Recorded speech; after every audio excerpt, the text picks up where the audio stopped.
I have two children, and one is 9 years old, and that's Emily, and I have a son, Alexander, who's 5.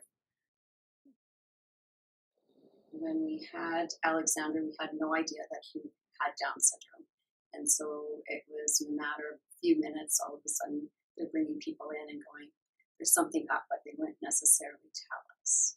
And so then at one moment in time, one of the doctors said, we don't want to confirm, but we're suspecting. And so for us, we had no experience of a child that had Down syndrome. And I guess the worst thing that came to our mind wasn't about our little precious baby, but what's going to happen to him 20 years from now. And I think that was the hardest thing for us was we loved our baby, and Alexander was everything to us. And when they came and talked to us, they did give us options of, if you want to keep him. And I just was devastated at even the thought, like, this is our precious little boy. From 0 to 5, he had access to speech language pathologists and occupational therapists and physiotherapists from at KCC.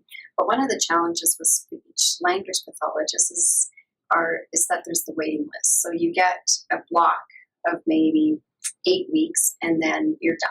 And then maybe it'll be 3 or 4 months till you get back on. And our experiences, and everyone is unique in regards to experiences, but our experience was that he ended up with a different speech language pathologist who had different strategies. And so in the end, what challenge came for us was that communication became no more fun.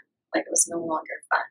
And so that we really had to start from the really basics of communication again, because he basically knew if you were doing any type of therapy with him or trying something that just didn't make, that you're trying to get him to do it, it just wasn't going to happen. So for us, that was a huge challenge on the health side, was that it's the waiting list.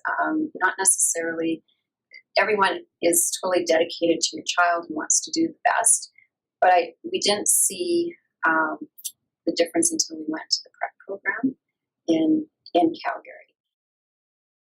Alexander's gone through so many EAs just because of the challenges. And so it's not that we're holding anything against any of the systems. It's just like we need to come up with a solution. And so to me, the solution is bringing prep to Saskatchewan.